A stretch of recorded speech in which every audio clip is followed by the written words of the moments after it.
Selam dostlar. Бүгінгі тақырыпты өтеміз. Толық ондықтар мен жүздіктерді көбейту және бөлу. Каналға тіркеліп қойыңыздар. Бұл жақта бізде сәйкестендіру керек.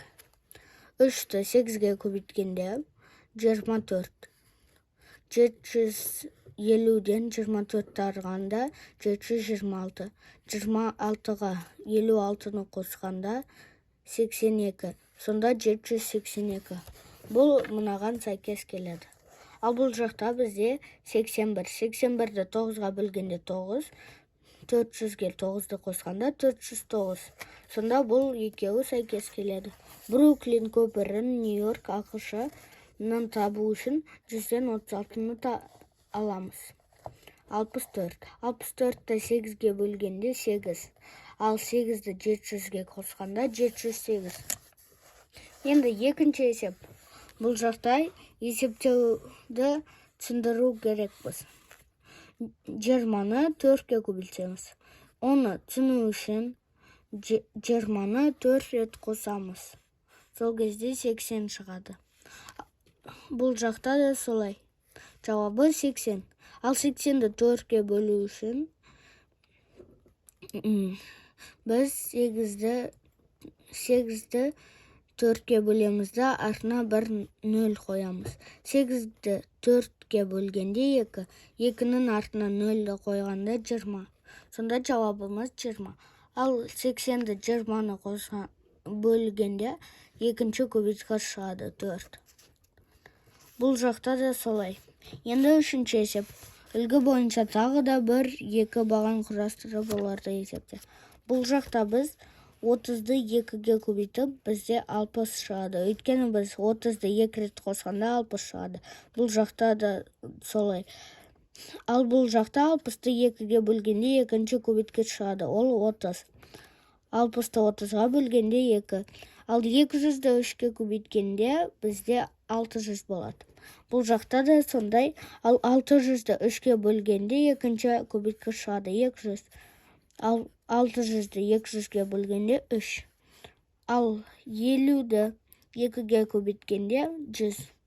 Енді бұл жақта біз 2-ні 50-ге көбейтеміз 100.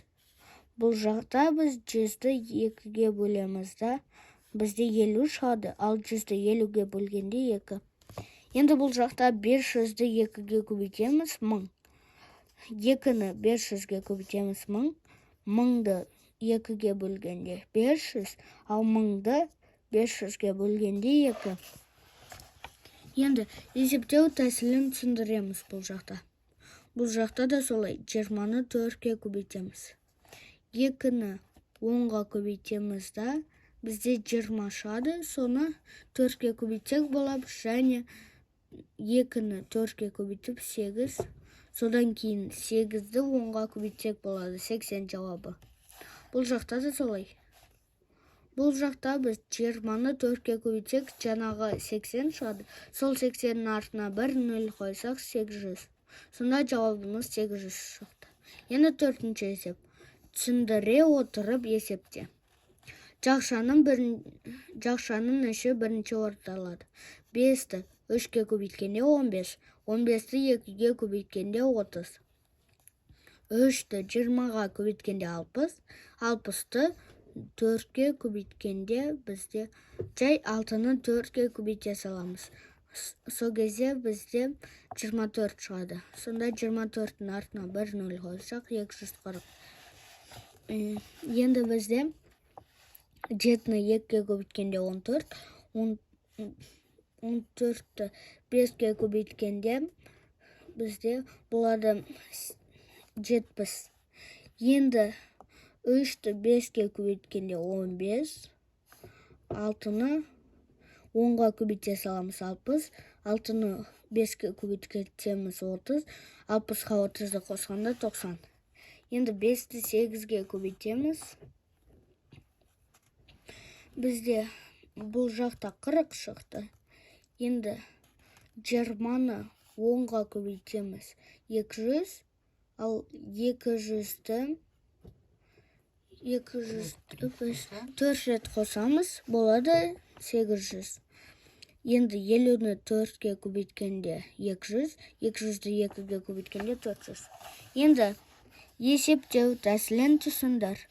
Бұл жақта жаңағыдай 80-ді бөлеміз 4-ке.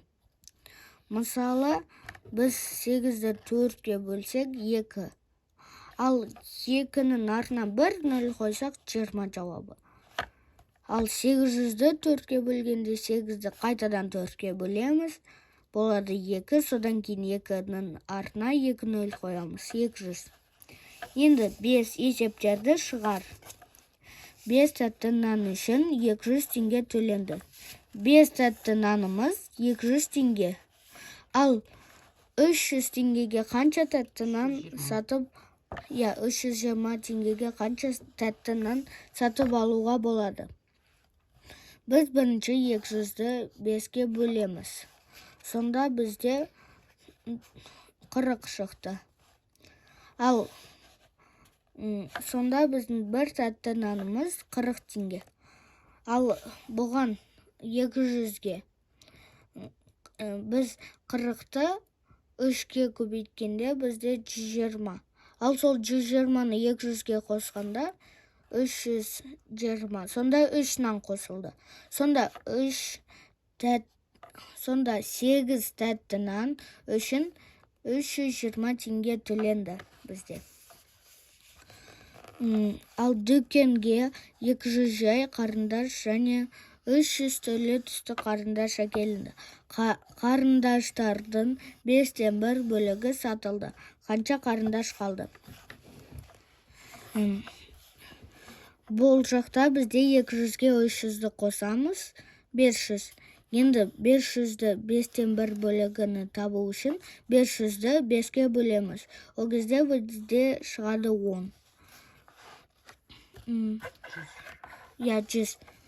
Енді бізде 100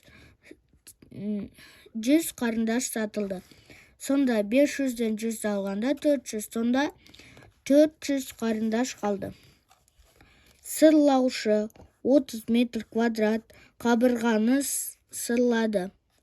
Бұл барлық қабырғаның 6-дан 1 бөлігін құрайды. Ол әлі қанша метр қабырғаны сырлауы керек? Бұл жақта бізде бұл деген сөз бар. Сол үшін бізде жанама есеп болады. 30 метр квадрат бізде.